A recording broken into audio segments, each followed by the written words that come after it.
बिस्मिल्लाहिर्रहमानिर्रहीम। अस्सलाम वालेकुम नाज़रीन, आप देख रहे हैं अनोखा अंदाज। मैं आपका होस्ट जमाल सिद्दीकी। उम्मीद करता हूँ आप खुश खुर्रम होंगे। नाज़रीन कराम, कल पाकिस्तान की तारीख में एक बड़ा ही स्याह दिन था।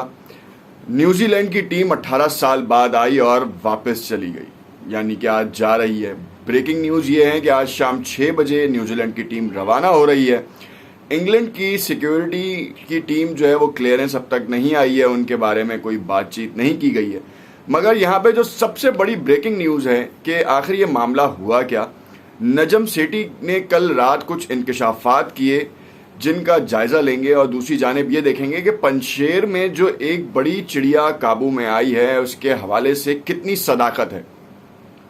और कल जो सीरीज़ मनसूख हुई है, जो बहाना बनाया गया है सिक्योरिटी थ्रेट अलर्ट का, आखिर उसमें क्या हकीकत है। एहसानुल्लाह एहसान के बारे में इंडिया पीटता रहा, इंटरनेशनल मीडिया पीटता रहा, मगर क्या सदाकत है उस बारे में, या कोई और कहानी है, किसी और रंग से जो है वो मारा जा रहा है, कोई प्रॉक्सी वॉर है। क्योंकि ये बहुत ही ज़्यादा गंभीर है सूरत हाल, और किसी और का मुद्दा जो है वो पाकिस्तान के पलड़े में आ रहा है।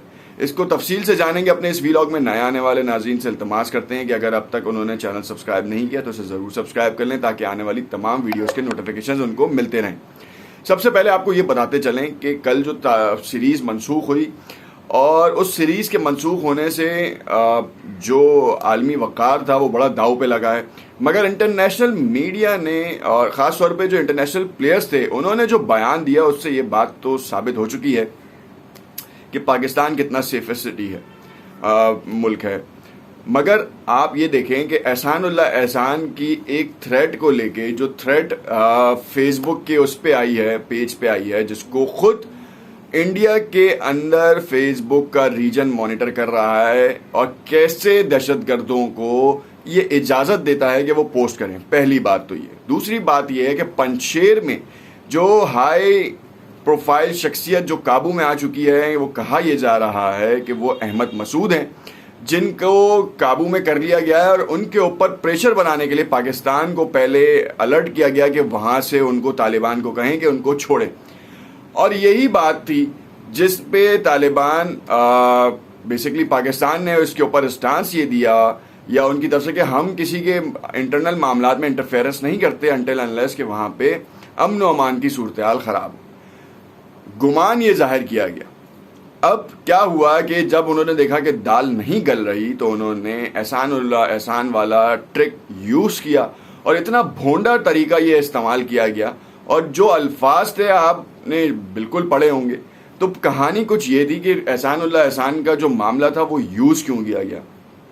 अब चलें, ठीक है, अब आपने एहसानुल्लाह एहसान को इजाज़त भी दे दी, उसका ट्वीट भी कर दिया फेसबुक के ऊपर, और उसके बाद सर्कुलेट भी कर दिया उसको, जो कि इंडियन डिसइंफो लैब की एक वेबसाइट थी जिसके थ्रू ये काम किया गया, और ब्लैक कैप्स को जो है बाकायदा तौर पर यह अलर्ट जारी किया गया।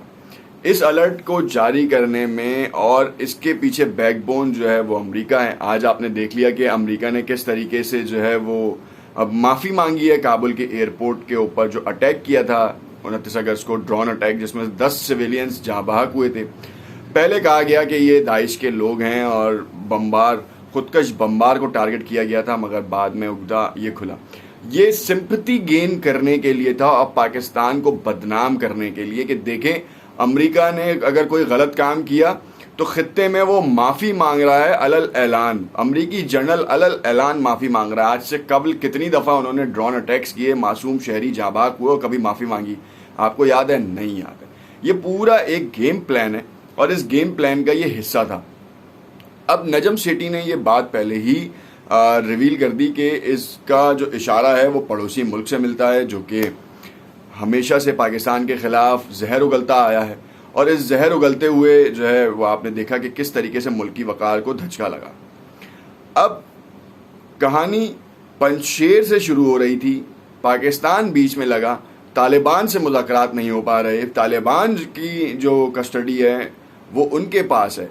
अब आप मुल्ला हैबतुल्लाह को अप्रोच करें, या फिर Mullah Abdul Ghani Baradar deputy prime minister को अप्रोच करें, या फिर मुल्ला हसन अखुंद को आप अप्रोच करें, आपने थर्ड पार्टी मैकेनिज्म यूज़ किया। और एहसानुल्लाह एहसान, जो कि एक मिराकली जो है वो स्केप हुआ था उसका सन 2020 के शुरू में, और उसके ऊपर बड़ी तहकीकात भी हुई, मगर वो छुपा कहाँ है, सबसे अहम सवाल ये। और फेसबुक कैसे इजाज़त दे रहा है एक दहशतगर्द को किसी मुल्क के ऊपर थ्रेट अलर्ट जारी करने के ऊपर, और वो क्रिकेट का शदाई है जो कि मासूम लोगों की जानें ले चुका है, तर्जुमानी कर चुका है, और ये काम हुआ। सिनेरियो बहुत ही अलग है। शाह महमूद कुरैशी के उस बयान के मुखालिफ भी चीज़ें जाती हैं जब उन्होंने कहा कि हम तहरीक तालिबान पाकिस्तान को आम माफ़ी का ऐलान करेंगे, मगर उसके बाद जब उनका स्टांस आया तहरीक तालिबान पाकिस्तान का, मोहम्मद खुरासानी ने बाकायदा तौर पर एक पम्फलेट रिलीज़ किया।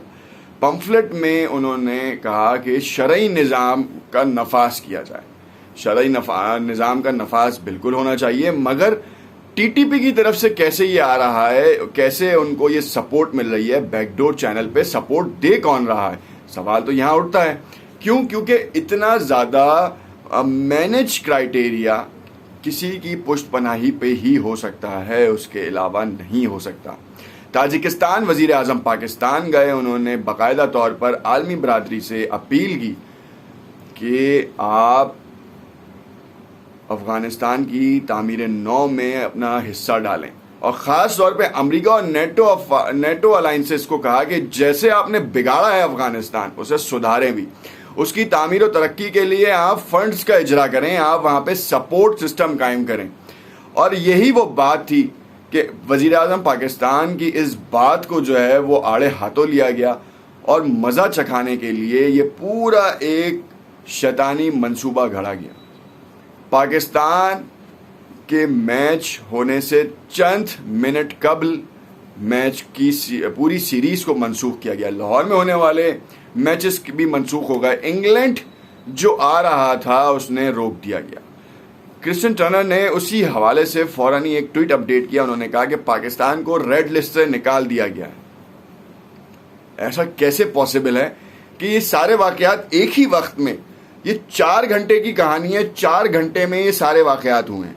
अब आप सोच सकते हैं कि दिमाग कहाँ जाएगा।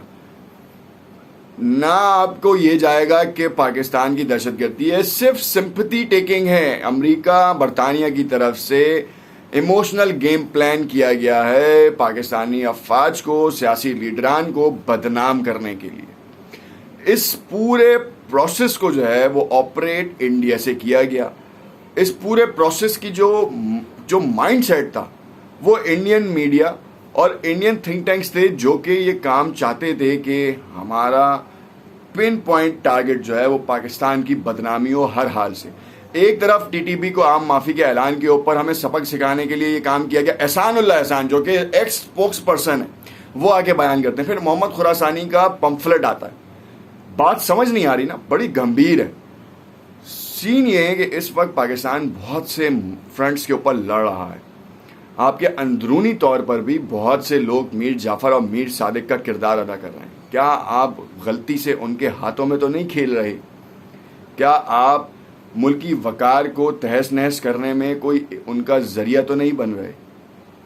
सोचना पड़ेगा हमें इस चीज़ के ऊपर। ये बहुत ही बारीक बात है, मगर मुल्क के वकार का सवाल है। देखते रहिएगा अनोखा अंदाज। नेक्स्ट अपडेट के साथ हाजिर होंगे और देखेंगे कि इस वक्त जो पंचेर में हाई प्रोफाइल शख्सियत के हवाले से वेरिफिकेशन थी, क्या वो पूरी हो पा रही है या नहीं, क्योंकि वो अनवेरीफाइड है। मगर जितना बड़ा कल काम किया गया उससे लगता है कि बहुत बड़ा मार्का होने जा रहा है कोई। देखते रहिएगा अनोखा अंदाज। शुक्रिया।